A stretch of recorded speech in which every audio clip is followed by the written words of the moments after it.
This podcast is brought to you by The Senior Techie, a source of information for seniors and others about technology. So, think about your home for a second. Yeah. Think about the way, the morning light hits your kitchen counter. Right. You know the exact floorboard in the hallway that always creaks. You know your neighbors. I mean, your walls are practically holding up a lifetime of your favorite memories. Oh, totally. It's your whole life in one place. Right. And there is this incredibly powerful, almost universal desire among so many of you listening right now. You want to stay in your own home as you age. Yeah, of course. It is your sanctuary. But sitting right next to that fierce desire for independence is a quiet, nagging worry. It's a very real fear. It is. It's a vivid fear. Like, what happens if your foot catches the edge of that hallway rug and you take a hard fall and absolutely nobody is around to hear you call for help? It is a profoundly human fear, and, it's a completely valid one. Yeah. We are looking at this massive tension between wanting to fiercely hold on to your personal autonomy and, well, the very practical physical reality of needing a dependable safety net as our bodies change. Right, and that tension is the absolute core of our conversation today on the Senior Techie podcast. Absolutely. We are looking into how modern technology is stepping up to help you live independently and, most importantly, safely without sacrificing your dignity. Which is key. Yeah. And the mission today, relying entirely on insights from the Senior Techie, is to show you how you can leverage all of these benefits without needing to be an IT expert. Right. You don't need a computer science degree to make your home safer. No, not at all. So welcome. I'm really looking forward to getting into the mechanics of this with you. I'm so glad to be here. I mean, this is a topic that touches virtually every single family eventually. Oh, for sure. And the landscape is shifting so much faster than most people realize. We are moving way beyond the era of those, basic plastic panic buttons. Okay, let's unpack this. Because the Senior Techie points out a massive building shortage of home health aides and caregivers across the country. Yeah, the numbers are... It's essentially forcing our hand on this issue, right? Oh, completely. The numbers they present are incredibly stark. We have this gap in the caregiving workforce that has been building for years. Yeah. And it is accelerating rapidly as our population ages. Mm-hmm. I mean, the demand for home care workers is projected to outpace the actual supply by hundreds of thousands of positions over the next decade. Wait, I want to pause on that. Because when people hear about a caregiver shortage, the instinct is often to think, well, I've saved up. Right. I have a good retirement fund, so I'll just pay a premium to hire someone. Yeah, people think money solves it. Right. But this isn't a financial issue, is it? It's a structural one. Precisely. It's like trying to hire a master plumber in a town where absolutely no one is learning plumbing anymore and all the existing plumbers are retiring. That is the perfect way to contextualize it. Right. Because it doesn't matter if you are waving a blank check in the air. If the human beings simply do not exist in the labor pool, you cannot hire them. Right. There simply aren't enough people entering this workforce to replace those who are retiring or, leaving the profession for less physically demanding jobs. Yeah.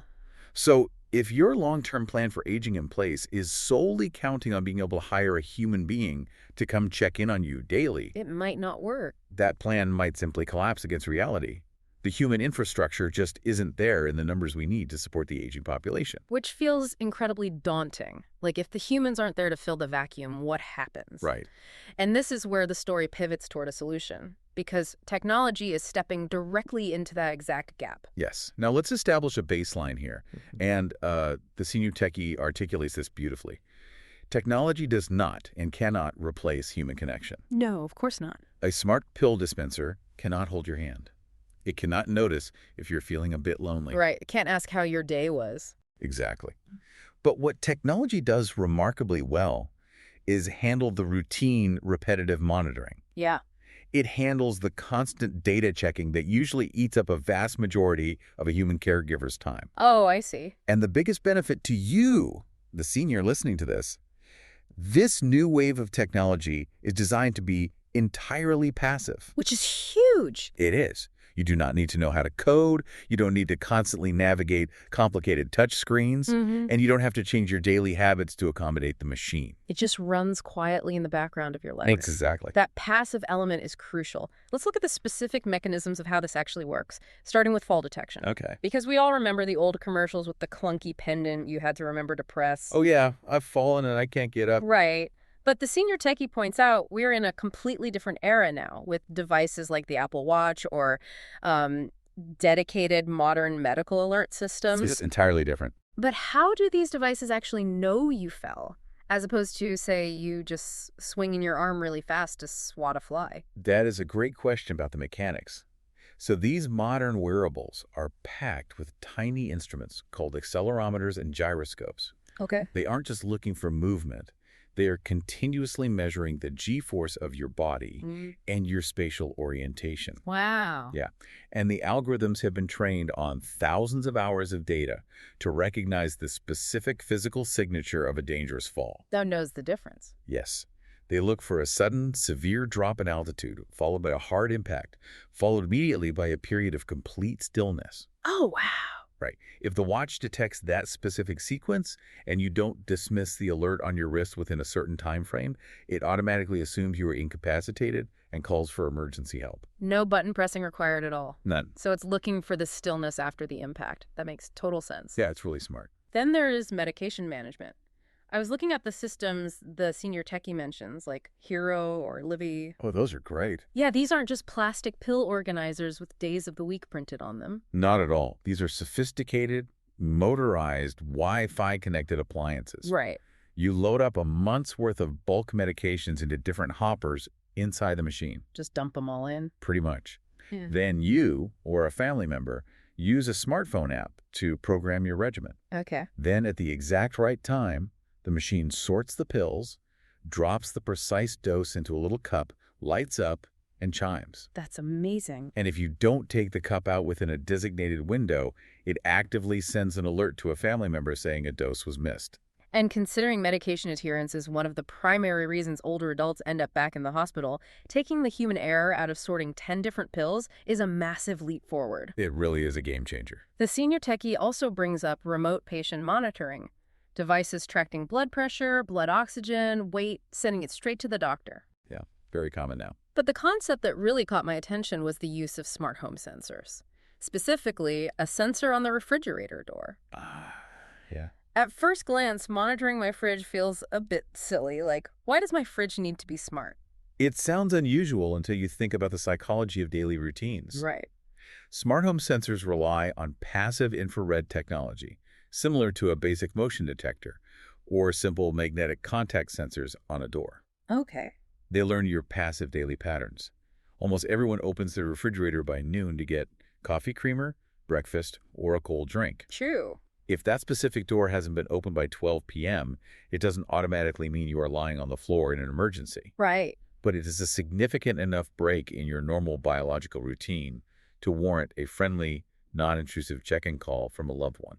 I see the logic. It's looking for the absence of normal behavior rather than just waiting for a disaster. Yes. Having all these gadgets running quietly in the background feels like the ultimate invisible safety net. It does. But, let's apply some critical thinking here. A device sends an alert. Right. The fridge sensor notices the door stayed shut, or the watch detects a hard impact. It sends a beep out into the digital ether. Yep. Who is actually on the receiving end of that notification. You have hit on the central critical flaw in the modern smart home health system. Oh, really? Yes.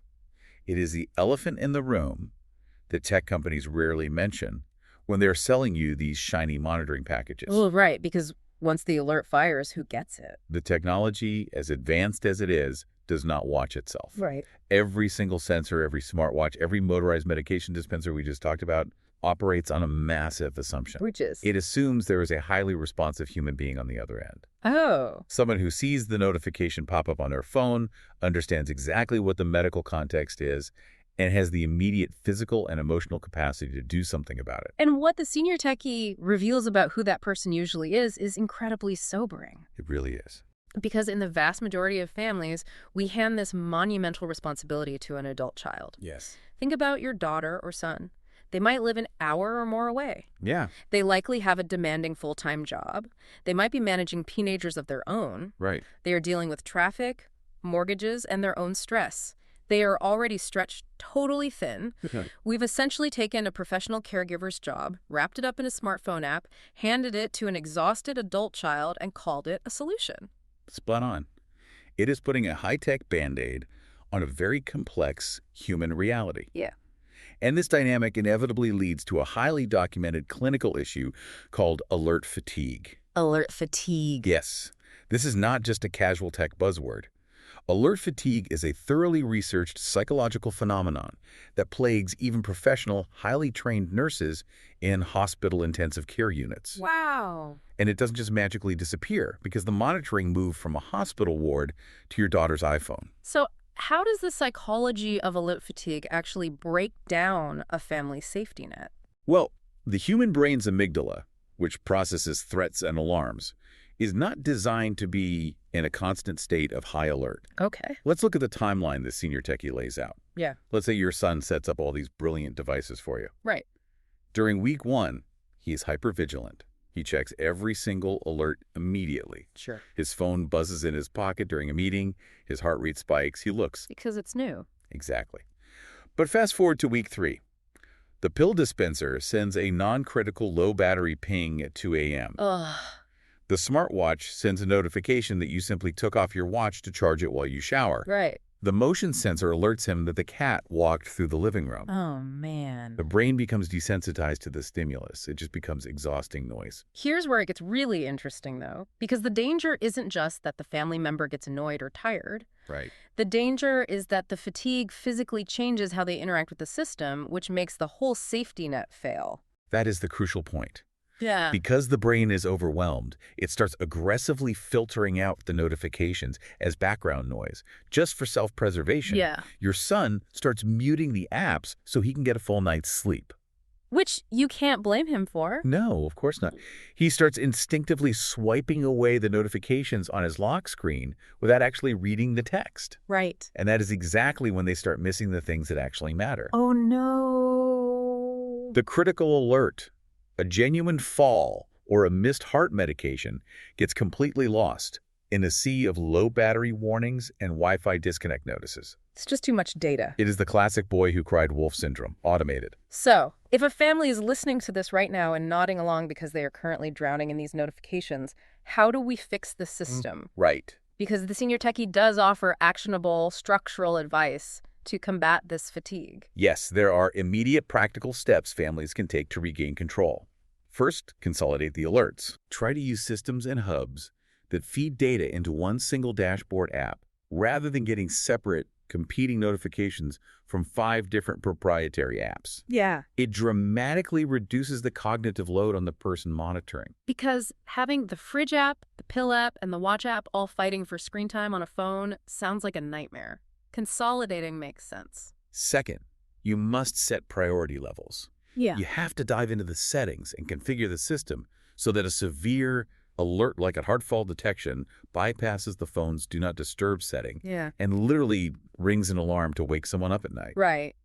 But a missed medication reminder for a daily non-critical vitamin, that should never trigger a push notification. No, definitely not. It should just be compiled into a quiet summary email the next morning. You have to separate the houses on fire emergencies from the casual FYIs. Precisely. Third, rotate the responsibility. If there are 2 or 3 trusted family members available, put them on a schedule. That's smart. Rotate who is on call for the alerts every few days. This ensures that no single person carries the constant, low-level anxiety of watching their phone 24/7. Yeah, you have to share the load. And finally, change the entire approach. Don't just sit back and react to emergencies. Have the family do a 5-minute weekly check-in on the dashboard. Just a quick look at the trends. Right. Often, calmly reviewing the data trends over a cup of coffee on a Sunday morning catches slow, subtle health declines before they ever trigger a sudden midnight emergency alert. Well, while those strategies are incredibly helpful for managing the chaos, let's be realistic. Okay. The burden on that adult child is still immense. Even if you rotate the days, you are still asking your children to act as amateur medical dispatchers while they are trying to live their lives. It is a massive ask. It is. So if you are a senior listening to this and you are thinking, I absolutely refuse to put this level of stress on my family, where do we go from here? This is where we are seeing a massive structural shift in the industry, moving toward a model known as concierge home care. Concierge home care. The concept gaining serious traction is that instead of relying on a stressed family member, You subscribe to a single professional central coordinator, Oh, I see. a dedicated point of contact that watches the entire digital dashboard for you. You know, I was trying to wrap my head around this concept, and it clicked when I thought about home security. Oh, yeah. It is essentially like having an ADT or Brinks home security monitoring company. But instead of watching your window sensors for burglars, they are monitoring your smart health devices for medical events. That is a phenomenal comparison, and functionally, it operates on the exact same premise. Right. The senior techie highlights real-world services executing this model right now. For example, there is a company called Home Helpers Home Care. Okay. They offer a circle of care model. They pull all the disparate alerts from your various devices, the watch, the dispenser, the motion sensors, into one unified platform. Oh, nice. And backing up that platform is a professional, fully staffed call center operating 24/7. Operating 24/7 is the game changer. I mean, your daughter has to sleep. A call center never sleeps. Exactly. And then you have highly advanced services like CarePredict. Okay, what do they do? They take this concierge model a step further by utilizing artificial intelligence to centralize all this monitoring data. AI. Yeah, the AI acts as a digital brain, looking for incredibly subtle changes in your daily patterns and flagging those health anomalies before they ever escalate into a massive 911 level emergency. Okay, wait, I have to push back here for a second because the moment we start talking about artificial intelligence monitoring my daily habits, it starts to sound a little invasive. I understand. Like an AI tracking how long it takes me to walk to the kitchen. Are we turning our homes into surveillance states just to stay out of a nursing facility? It is a completely fair concern, and, privacy is paramount. But the crucial distinction with systems like CarePredict is that they do not use cameras or microphones. Okay, that's a relief. Right.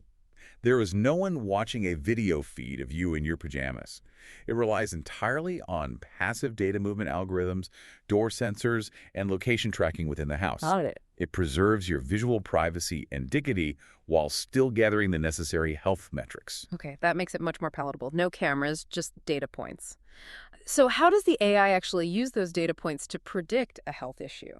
What's fascinating here is the AI's ability to correlate seemingly unrelated metrics. How so? Well, for example, the AI might notice that over the last 6 days, it's taking you 10% longer to walk from the bedroom to the kitchen. Okay, your gait has slowed. Right. Simultaneously, the bathroom door sensor shows you're using the restroom 3 times more frequently between 1 a.m. and 5 a.m. Oh. To a human, those might just seem like a few bad nights of sleep. But the AI algorithms correlate those specific subtle data points and recognize them as the classic early indicators of a urinary tract infection. Oh. Yeah, long before you ever spike a fever, feel severe pain, or risk a catastrophic fall due to the infection. That is incredible. The system sees the illness forming in the data before the physical symptoms fully manifest. Yes.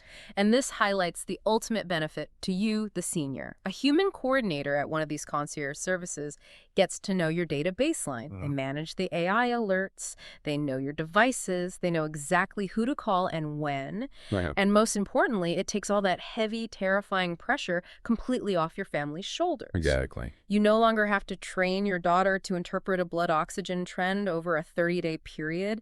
It allows you to just be parent and child again rather than patient and caregiver. That is the profound emotional core of this entire technological shift. It restores the natural family dynamic. It really does. Now, this is still an evolving space. The senior techie notes that pricing and availability vary widely depending on what part of the country you live in. Sure. And, not every concierge service integrates with every single device on the market yet. But the overarching model is incredibly sound. It is the most honest, practical answer we have to that glaring, who is actually watching the alerts problem. Well, I'm completely sold on the concept. It sounds like the absolute dream scenario for aging in place safely. It is. But let's bring this down to earth. How does a senior listening right now actually start building the setup without needing an engineering degree and without getting completely overwhelmed by the sheer volume of options? It is entirely understandable to feel paralyzed by the options, which is exactly why the senior techie provides a highly practical, incremental guide to building a realistic setup. No, good. You do not need to wire up a space-age home overnight. The key is to start incredibly small. Okay.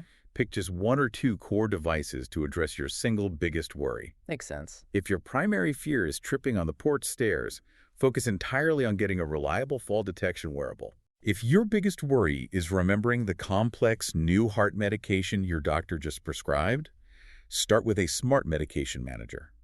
Address the primary anxiety first. That immediately lowers the temperature. Like, don't buy 10 things. Buy the one thing that keeps you up at night. Exactly. Once you pick that device, what is the next move? When you purchase that specific device, deliberately choose a service tier that comes with built-in professional monitoring. Ah, okay. Don't just buy a standalone gadget off a shelf that only sends a text message to your family.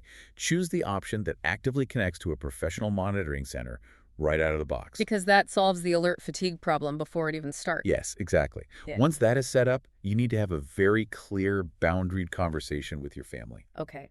Designate a family member as a backup contact, not the primary watcher. Setting that boundary is so important. You are explicitly telling your kids, the professional service will handle the midnight alerts and the day-to-day monitoring. If they can't reach me, or if they confirm it is a true emergency, then they will call you as the backup. Right. It removes the daily anxiety. Precisely. It allows the family to relax.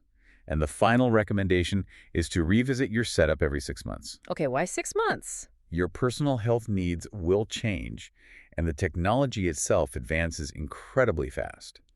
The setup that works perfectly for you in April might need a slight adjustment or an extra sensor by Thanksgiving. That makes sense. Make it a routine habit to review the system twice a year.